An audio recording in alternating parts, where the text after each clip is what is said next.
Frank Duff and the Legionary is a very wide title, because once you get into it, it just gets bigger and bigger.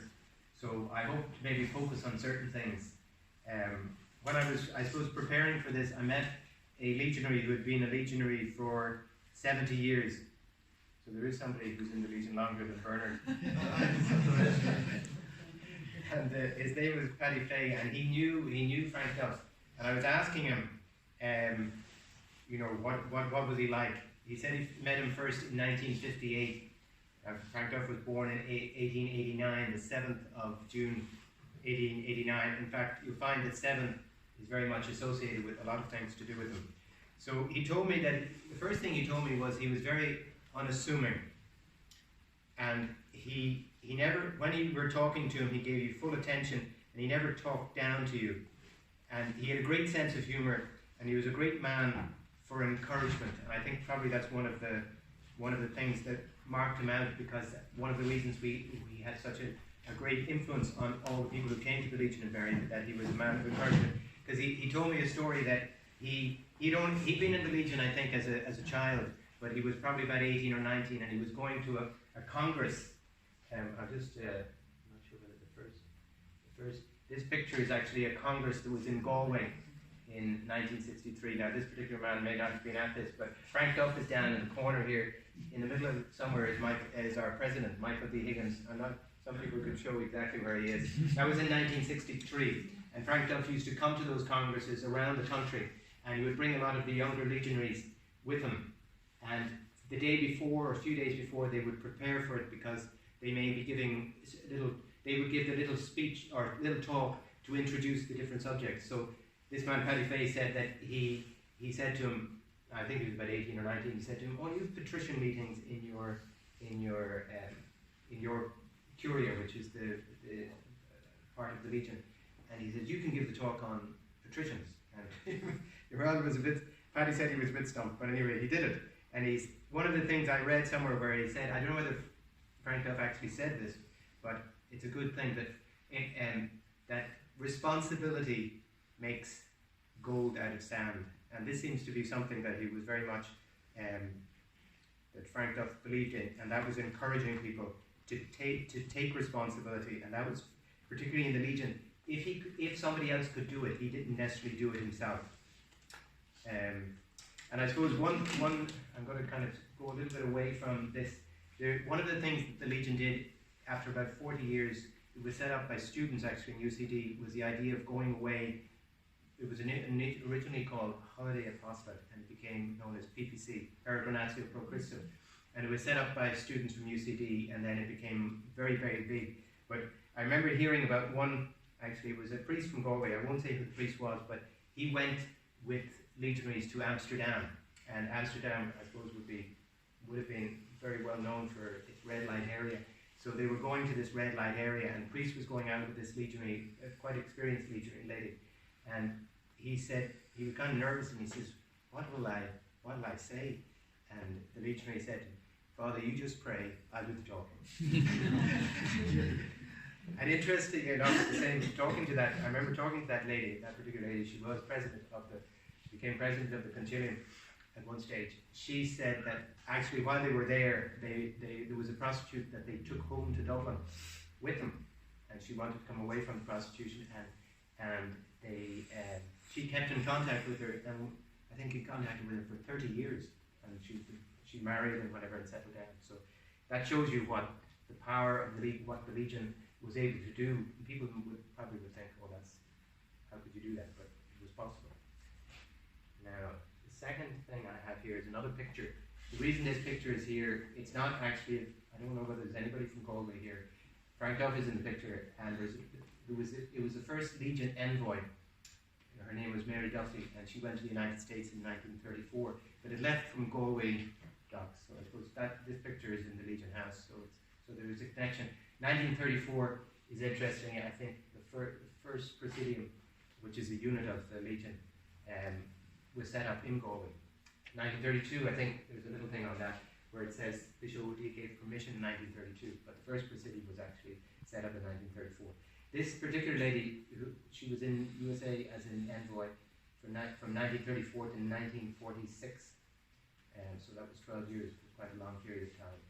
And then many, many other envoys. Of course, Edel Quinn and Felim are the two most famous envoys. And it's just a statue that's outside the Legion headquarters in Dublin, a statue of the lady. And that's this statue. I suppose if I go kind of chronologically, I'm kind of jumping a little bit, but this particular statue was the statue that was at the first ever meeting of the Legion of Mary, 7th September 1921. And there's an interesting history to it, that how Frank Duff really got, I suppose I'll start at the beginning, I'll skip ahead. This is his mother, Susan Letty Duff. Her name before was Freehill, and she was from Trim in County Meath, and his father was John Duff. Both of them were civil servants, and both of them were very smart.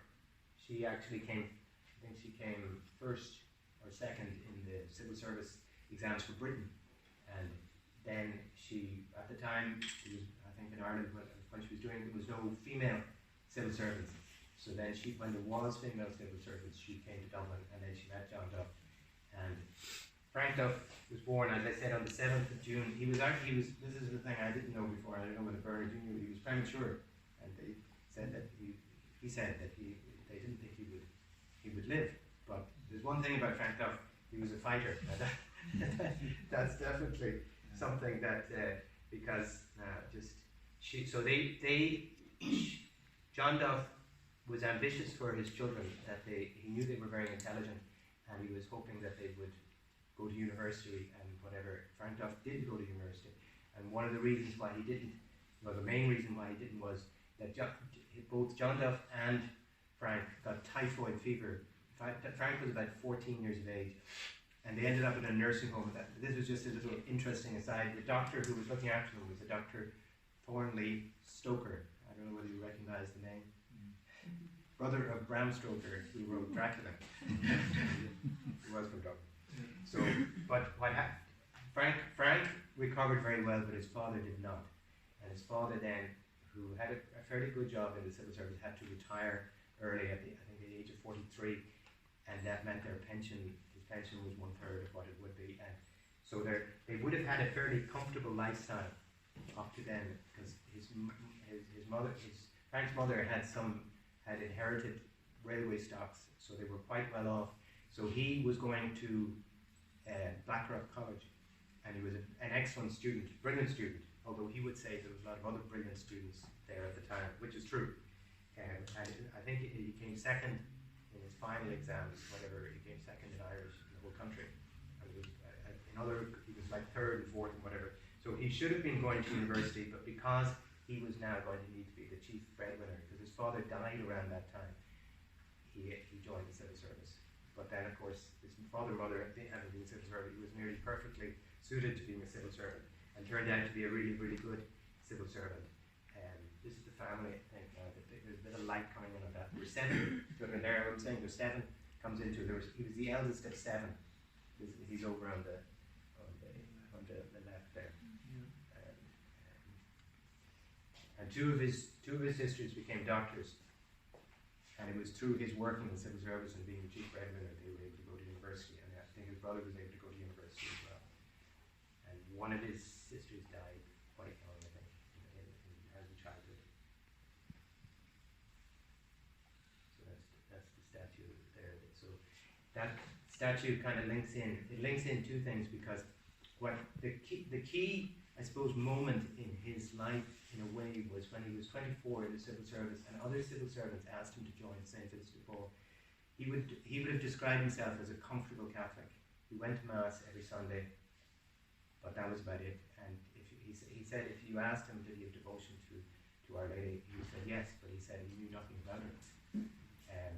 So when he joined the St. Vincent de Paul, I think they would have had a reading at the meetings, where Matthew 25, where it says, "What you do to the least of these, my brothers and sisters, you do to me." That had it seemed to have a very deep effect on him, especially when he was visiting the very poor of Dublin, who were the poorest nearly in Europe. The tenements of Dublin at that time, this is 1913, were the poorest. And So it seemed to have a very deep effect, that he realized going to the poor, he wasn't just going, doing something good and feeling good about it. He was actually going to Jesus. And that's how the body, this is the idea of the mystical body of Christ, which became very important for the Legion of Mary. That's based on the body of Christ you have in St. Paul's epistles.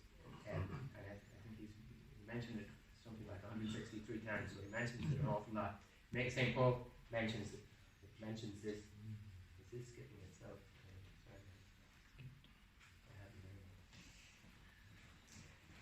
Anyway, this is a sculpture. This is a sculpture of Frank Duff. It's in his house. But he what's that? Just back there, yeah.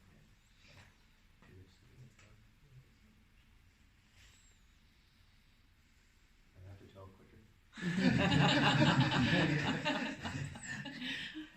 But just leave it on the statue.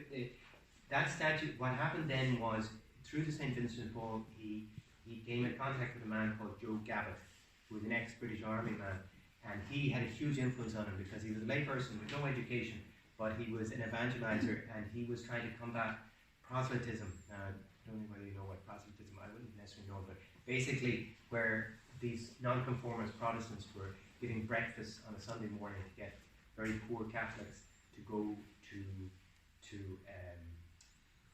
their Protestant services, and I suppose trying to convert them. So Joe Gavitt organised alternative breakfasts and would give them a little sermon, and they had this statue of the Immaculate Conception. So Frank Duff joined him in that. He used to prepare the breakfast on the Saturday evening, and that statue, when Joe Gavitt, he rejoined the British Army after 1916, and so Frank Duff continued this proselytism, or combating the proselytism, and he would have had that statue, and then that was used. That was at the first ever meeting of the Legion of Merit on the 7th of, as I said, the 7th again. 7 comes in 7th of September, 1921.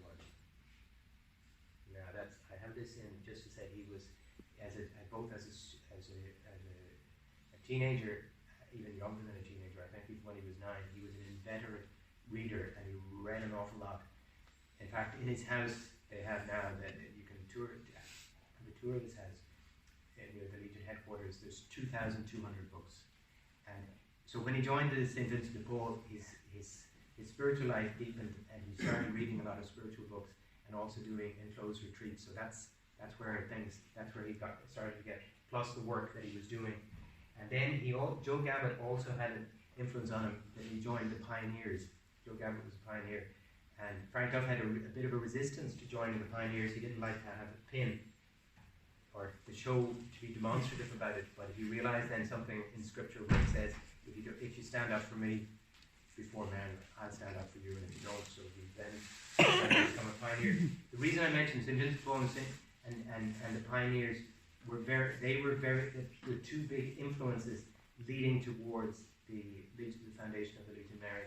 There was one thing that was needed, and that was a catalyst, and the catalyst turned out to be the True Devotion to Mary, written by Saint Marie de Montfort, a French saint who lived from 1673 to 1716.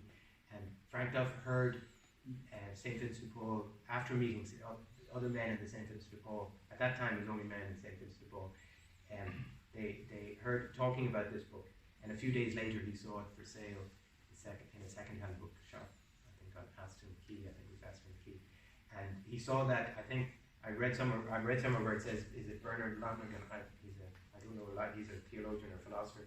He says there's such a thing as a provenance of books, and a book happens to come along, you read it, and it changes your life.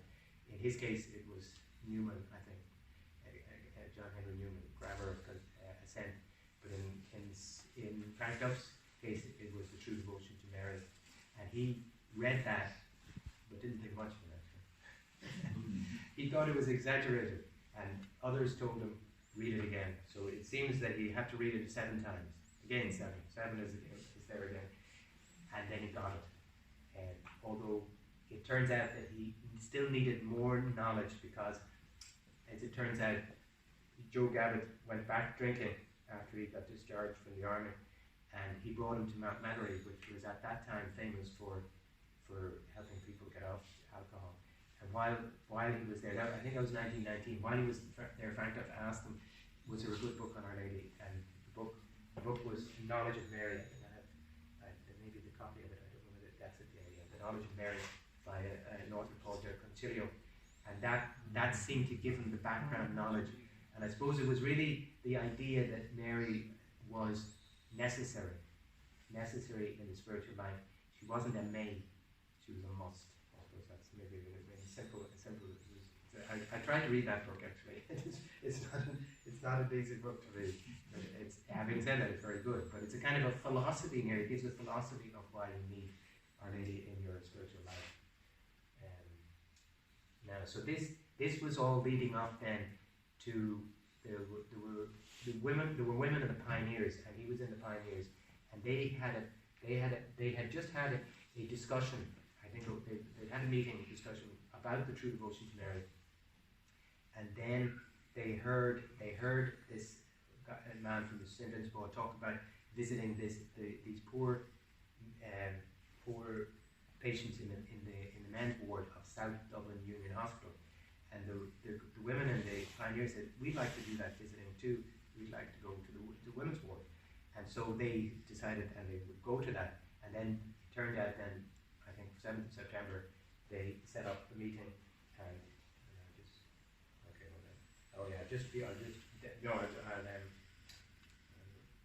they set up the meeting, and you had a statue. One of the, I'm not sure whether it's further on, there was one of the women, and they were nearly all young women. There were 14 young women, one older woman who became the president, Elizabeth Kerwin, and then there was a priest, Father Tomer, and Frank Duff. They were the ones who were at the first meeting, and so the statue, it was very similar to a Legion altar that you would have, and it was set up by this one of the ladies called Alice Pure, and she later became a religious sister. I thought I had a picture of her. So some of these kind of the Can We Be Saints is the first booklet that he wrote. I think that was written around the same time as the Legion was set up, and that begins by saying God has planted in the heart of every right-thinking Catholic the desire to be a saint, but very few try to become a saint. Maybe it's like, I think I remember hearing this priest saying, it was a full church, some missionary said I don't know whether it was in Limerick or somewhere, but somewhere in Ireland anyway, hands up everybody who wants to be a saint.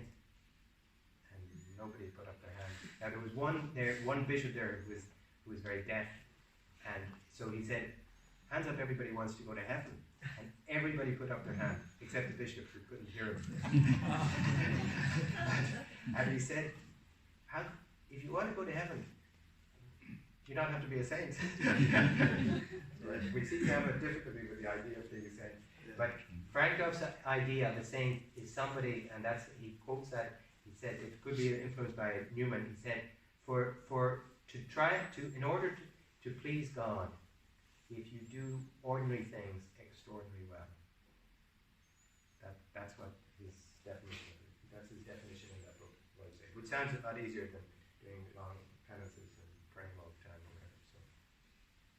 So this is the statue again. So the first meeting was the 7th of September 1921, and he would have said afterwards that it wasn't an accident and it wasn't planned, but that Our Lady had her hand on it in this starting. And definitely true devotion was the catalyst.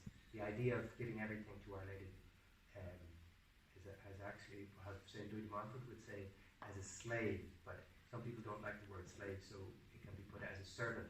That everything is given to Our Lady, but because she is the best of mothers, it's really accepting her full motherhood in your life.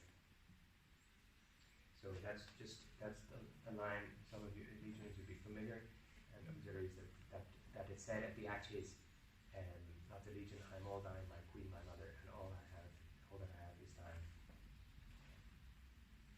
The statue is in the Legion headquarters in Dublin. So that was the Sister Alice, she was Alice Jo, she became Sister Marie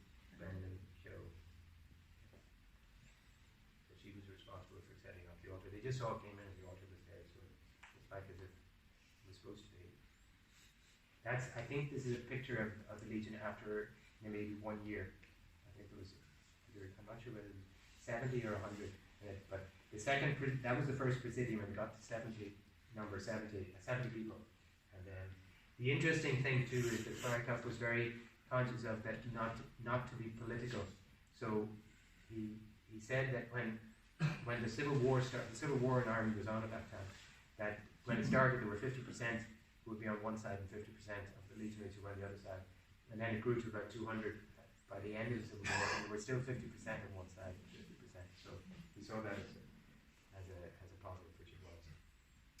So this is, I don't know whether anybody's seen this picture before.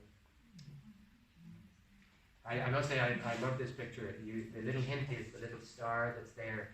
That picture is Our Lady Morning Star. And well, 2 reasons why I have this picture, apart from the fact that I love it, I must say. This is in his house.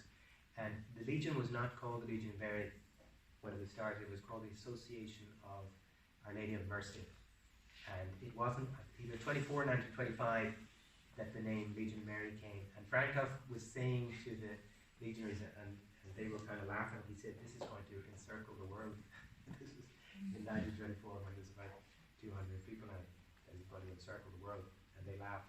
But he was in front, I don't know whether he was praying or he was just standing in front of that picture, and the name Legion Mary came to him.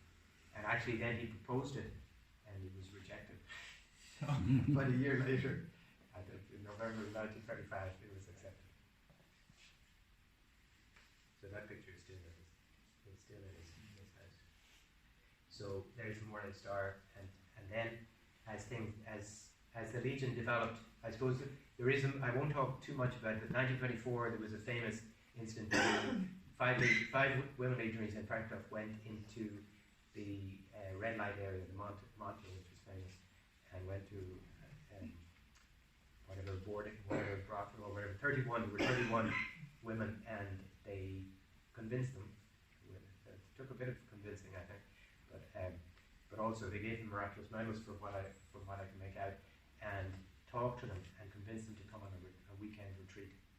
And as a result of that retreat, they went to confession. I think 29 of them went to confession because there were 2 of them were Protestants, and they went to Holy Communion on the Monday morning at the end of the retreat. And Frank Duff, what age was he then? He was 30.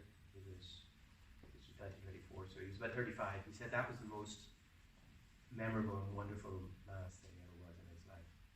And they weren't brought to the Morning Star. There was a problem then, where were they going to go? And W.T. Cosgrave, who was the president is the equivalent of, I suppose, Taoiseach at the time, and Frank Duff, being in the civil service, knew him, and he got them a house, and they were then brought to the house, and that became the first hostel of the Legion Mary Sancta Maria hostel.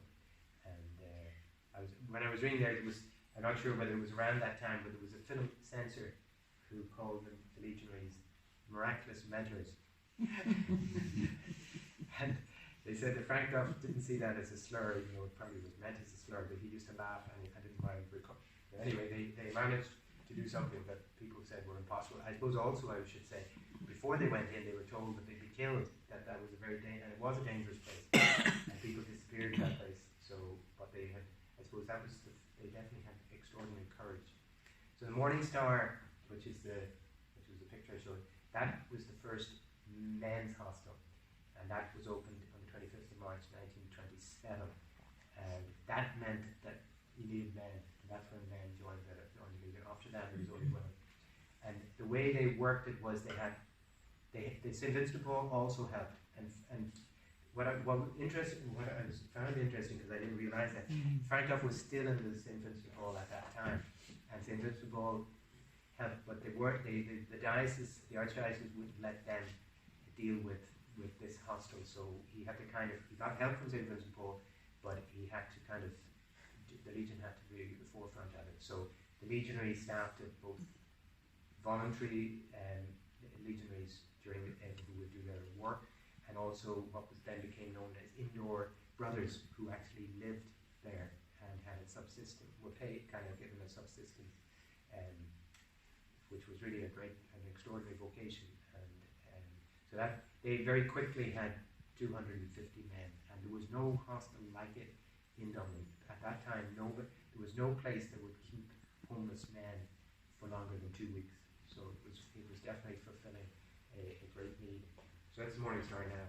And of course it's still there in Dublin. Now that's the other child. There's also beside the other hostel and beside the Legion headquarters is Regina Coeli. And Regina Coeli was started in 1930. And I suppose the reason why I have the new baby is because it was for homeless women, but it also realized that there was a major problem for women who were single and pregnant, because a lot of them would end up as prostitutes because there was no financial help at that time, and also the children would end up in industrial schools. And Frank Duff was not happy with either. Well, he wasn't happy with that they ended up. He said a lot of the girls the women would come from the country, and their choice was nearly like something like a workhouse, and then their babies would be taken off them. So in the Regina Coeli, this wasn't happening anywhere else in Ireland. I would say it wasn't happening in too many places around the world. He said, no, you should never take the baby away from the mother. You shouldn't force to take the baby. Having said that, some situations they wouldn't be able to keep their babies. But in the Regina Coeli, they were allowed to keep their children. And I saw something where at least 4,000 children went through it. And I'll just read a little bit. This is what he said, I think 40 years. I suppose a little bit of what it is. They used to charge them a little bit of money because it was like give them the dignity that it wasn't just like total charity. And in the part that was for the mothers and their children, they would have units, and one of the mothers would stay at home and look after the children, and the others would go out and work, so that way they could get some money and look after themselves. So I'll just read a little bit here, just because the reason I'm mentioning this is obviously I think this is kind of significant in the whole mother and baby thing, and saying, oh, Ireland was like whatever it was in the Dark Ages or whatever. But that was the way it was across the whole of Europe. But Frank Duff was the one thing that you will say about Frank Duff. He suffered. I mean, I'm not going to go too much into it. He suffered an awful lot because he didn't get the sanction from the Archdiocese of Dublin. So he was doing all these things with it always hanging over that it could be closed down at any moment, because he was very obedient to the authorities. In fact, I think there was one situation where they were going to close either the Regina Coeli or the morning, and somebody came and was a kind of a representative and said, you're going to be closed, and he said, put that in writing. And I think also he said, and I'll post the letter on the front of the Regina Coeli, but whoever got it was more diplomatic, and there was the letter never came. So he could be very forthright when necessary. So he said, this is 40 years later about Regina Coeli. He said, as far back as one's knowledge goes, this was always a torturing problem. This was the problem of the unmarried mother and her child. Its older aspect was that the girl in trouble either went to England or went into her own union or into one of the specialised homes. The system operated uniformly to separate mother and child, the latter going off into fosterage and then into the industrial schools. So we began to work for a place which would provide for the mother keeping her child. So the Regina Coeli opened in October 1930. And it sought, as part of its work, to provide for that particular problem. At once it was found that it met a dire need. The success of the method has been positively incredible. And when he was saying this, he said 3,500 children have been dealt with in the intervening time. All but a handful at present resident in the hostel have gone out into the world and have been living the ordinary life of the community. So it was, and I suppose it was basically true Christianity in action. And he said the secretive influence, Frank Duff would have said, is love. So that's a picture in 1931 of some of the children who were in Regina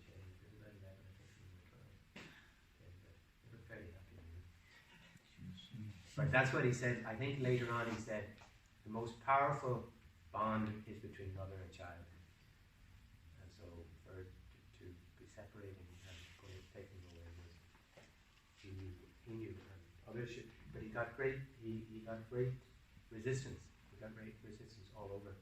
And actually there was one little story I was reading there that in it, now this became, I mean, they had to raise money for this place too, and that they had to be constantly raising money because they got no money. There was no money from the state.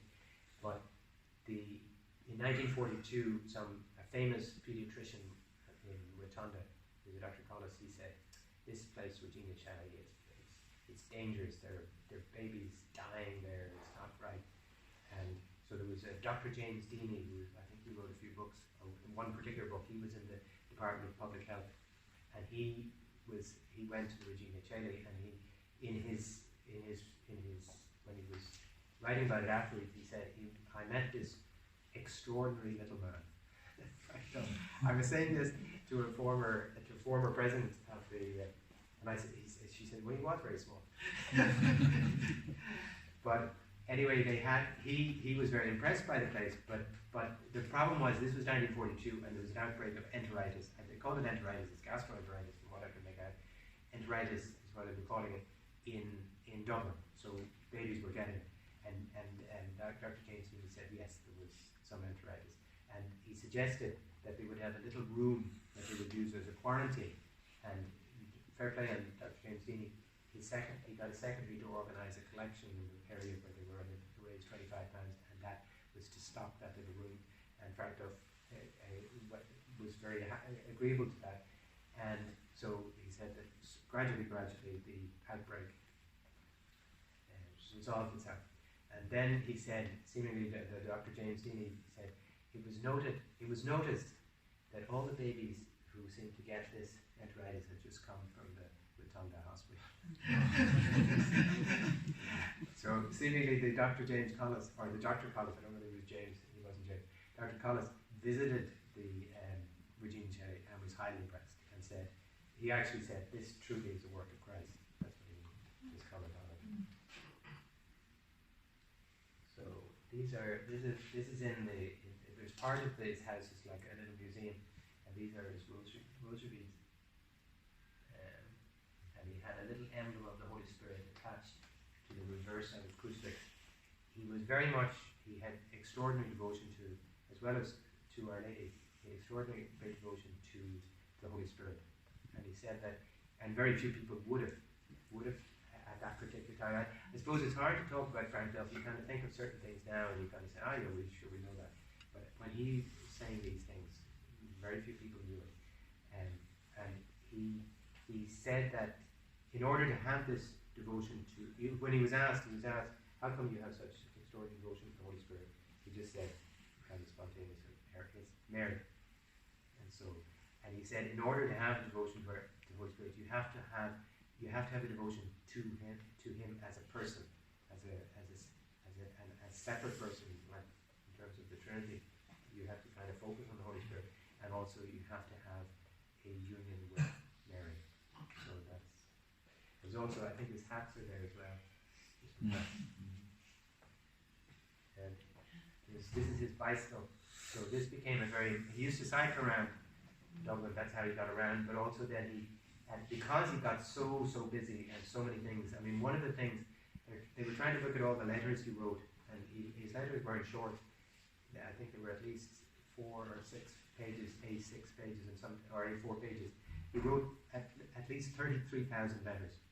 And the key thing was that he realized that as the Legion expanded, and I suppose if I was to say 1928, he went to Waterford. That was the first place outside Dublin, and none got it.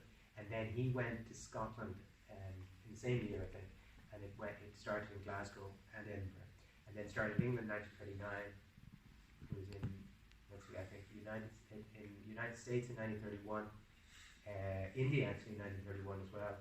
I think Nigeria as well around that time. And then 1932, the Eucharistic Congress, he described it as the epiphany for the Legion of Mary, because so many came from around the world, and then they came in contact with the Legion, and they wanted it. At that time, there was a thing called Catholic Action, which Pope Pius V 11th was very much promoting, and this was the idea of getting people active, lay people active. Unfortunately, this wasn't happening in Ireland, and this is one of the reasons why he seemed to get so much resistance in the Archdiocese of Dublin, that it was like, that was for priests and religious, it wasn't for lay people to be doing this kind of work or evangelizing.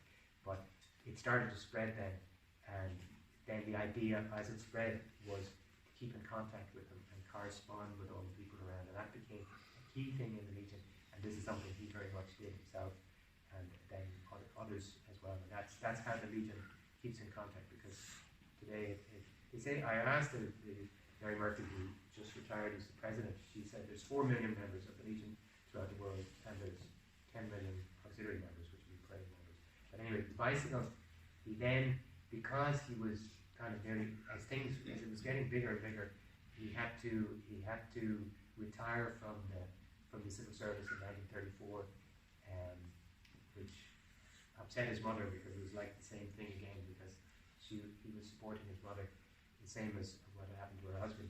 So he retired at about the age of 45, I think 45, but he knew he had to, because the Legion was becoming such a, and the hostels and running the hostels, and then they moved to have a house right beside where the hostels are. But the bicycle, then he started going on trips around Ireland, because I suppose there was too much pressure coming on him. It was a way to relieve. I should have mentioned too that he was quite big into like, I think, into running, into cycling, tennis. He was a very good tennis player, and actually when he was about 11 or 12, I think he got an injury playing cricket, and it led to him having been deaf. He was knocked out and he was deaf, so deafness was a problem to him. But he got so much from going around, and it renewed him. I'm not sure what age he was probably in his 50s at that stage, that he did that every year. And then the group that going with him got bigger and bigger. And I think they became known as the Sprockets or something. And there was one problem, that he always wanted to get to Mass, and you have to, in those days, whatever it was, you had to fast beforehand, and sometimes Mass would be quite late, and that was a source of frustration and other things to the rest of the people. So eventually they got a priest to come, and that sort of come as well, so that sorted that problem out. But the interesting thing is also about this bike, and I'll come to when he died. He was 91 years of age. His bike was packed for a 2-day trip, and he was going on the next day. Now that's a picture of Blessington Lakes. I'm not sure whether I don't think he was cycling right at that time, but it's in his house.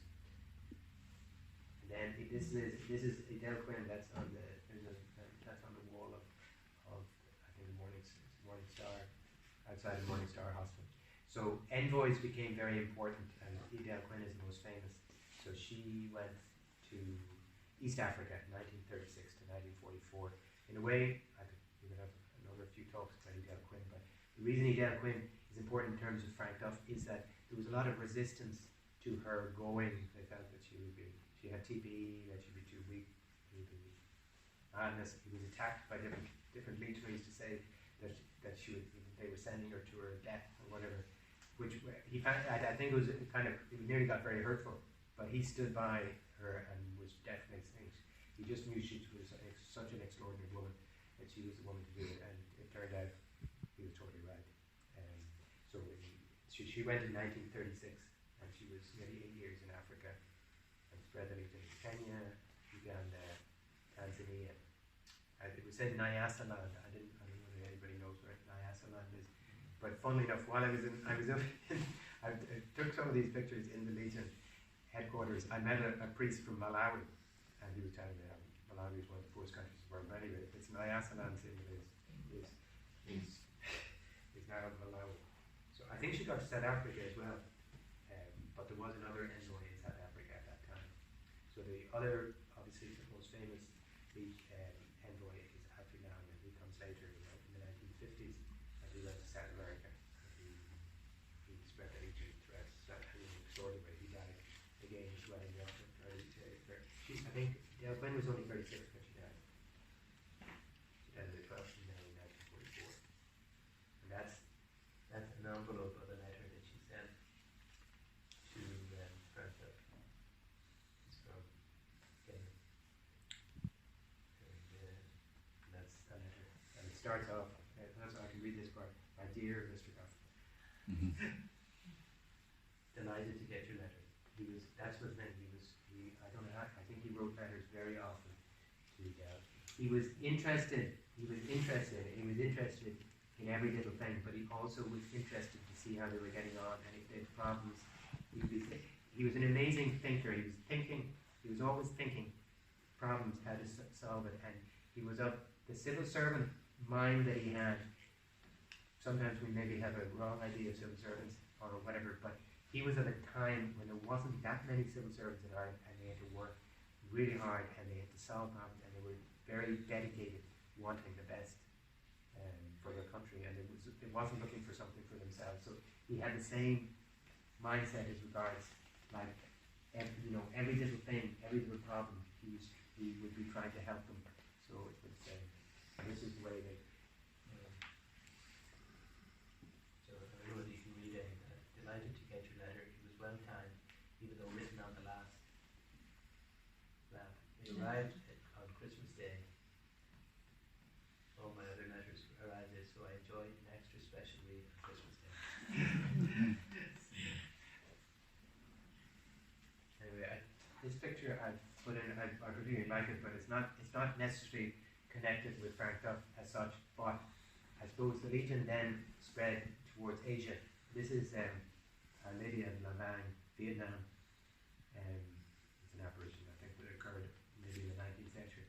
But the Legion started spreading in Asia, and China being, I suppose, the most noteworthy, and Father Aidan McGrath, and he set up 1,000 presidiums before he was put in jail and solitary confinement in China, and then eventually expelled from China. But the Columbans, who were spreading the Legion in China, then went to other countries. Now, I'm not sure whether they went to Vietnam, although I've checked. Vietnam is at the moment about 74,000 Legionnaires, so it's a big country, it's a big population, it's over 90 million, so 74,000, they sound a lot, but in a country of 90 million, it may not be. But anyway, the Legion is in over 170 countries, and it'd be surprising what places that it is in.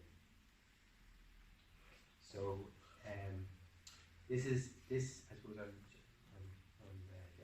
this is the bed where he died in 7th of November, another 7th, and 7th of November, 1980, and I suppose he was active until he met 5 popes, Pope Pius XI in 1931, and each of the popes were very positive about the Legion and very. Pope John the 23rd said that the Legion of Mary presents the true face of the Catholic Church. Pope John Paul II, he said to him, victory will come through Mary. But he also said to him, he was 89 at the time. He said, you'll be young until you're 90. And he seemed to take that on board.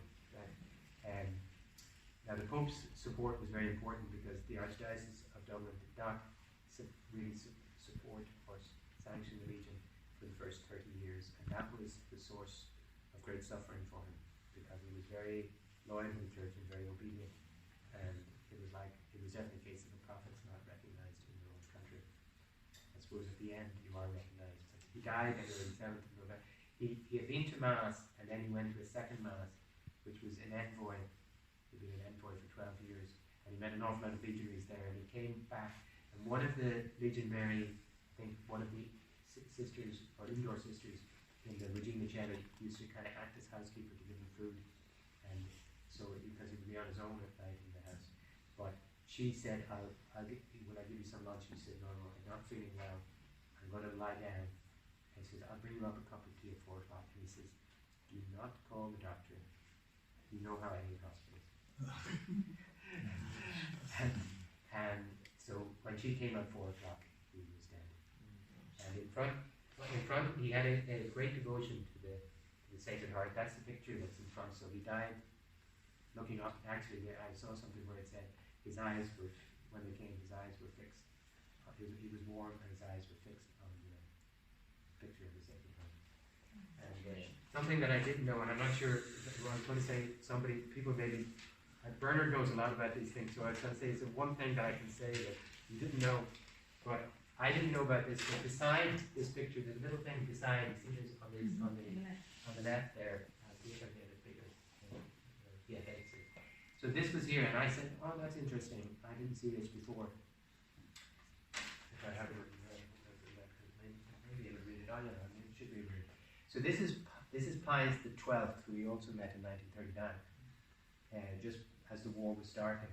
And he actually, interesting enough, to just a little aside too, when he met the Pope at that time, he was asked to bring a special little box with him because they didn't trust the post at that time as the war started. And it was all the results of the commission for the investigation of Knock in 1936 that had been accepted and was being sent to the Vatican. So he brought that with him when he went to meet the Pope. And actually, the interesting thing I was saying about his hearing, and I think this says a lot for Frank Duff, the kind of person he was. When he was brought into the Pope, he'd met him before when he was Secretary of State. There was a big, long table, and they were to sit here, and the Pope was put down. And Frank Duff kind of realised, I won't be able to hear him. This is going to be a disaster.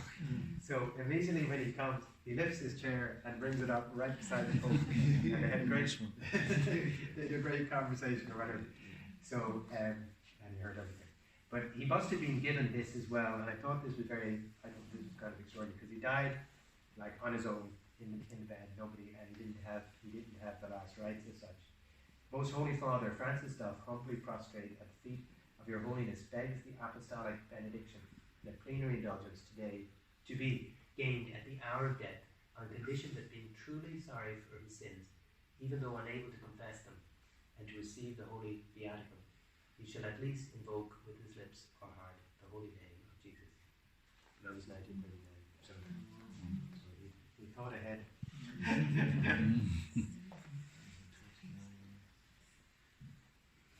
Okay, so this is the final picture. I thought it was a nice one. I saw this, that it looks like he's kind of waving goodbye.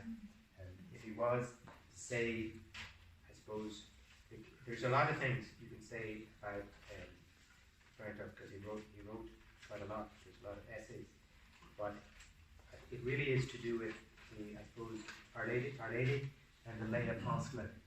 The idea of people bringing Christ to others, and thinking would have been, oh, you have to be holy to do this, and he says, no, you don't. You just have to be willing. It's like God does the rest. And the other thing when he was asked, like, what, when he's gone, what happens to the Legion? He said, well, Our Lady had her hands on the guiding it at the beginning, and she won't when I'm gone. She